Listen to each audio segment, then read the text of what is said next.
Mehet. Megteszem, hogyha összekötve a bűnös, és akkor... Mondjam akkor? Az mehet, számítok. Jó, tehát hogy akkor nagyon röviden, hogy a Helsinki Bizottság mit csinál ebben az ügyben. Ugye nyilván itt folyik egy büntetőeljárás, ebben a büntetőeljárásban a védelmet nem mi látjuk el, amivel kapcsolatban mi segítséget nyújtunk Zsák úrnak, az az előzetes letartóztatásával kapcsolatos, tehát a fogvatartásával kapcsolatos jogérvényesítés. Már nagyjából 90%-os készültségi állapotban van az a beadvány, amit az Európai Emberi Jogi Bíróságnak Strasbourgba fogunk benyújtani várhatóan, vagy még ezen a héten, vagy a jövő hét elején. Azzal összefüggésben, hogy véleményünk szerint teljességgel megalapozatlan és abszurd az, hogy ő neki 4 hónapot kellett letartóztatásban töltenie.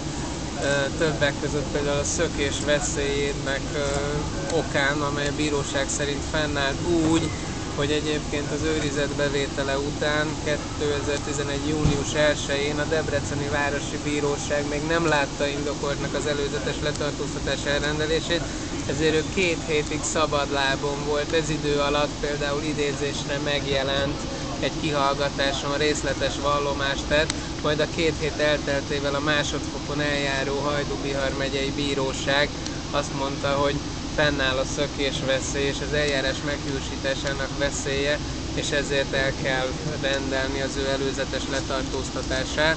Majd ezt egy alkalommal, 3 hónappal meghosszabbította a Debreceni Városi Bíróság.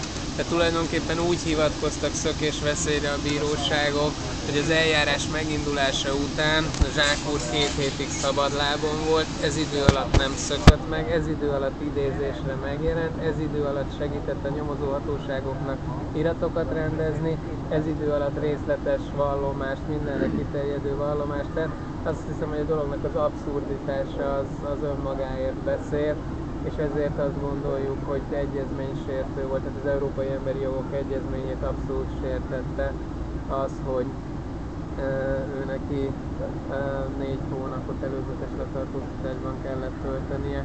Emiatt jogi segítséget nyújtunk ahhoz, hogy ezt az igényét, vagy az ezzel kapcsolatos igényét, az erkölcsi elégtétel és az anyagi elégtétel iránti igényét Strasbourgban érvényesíteni tudja.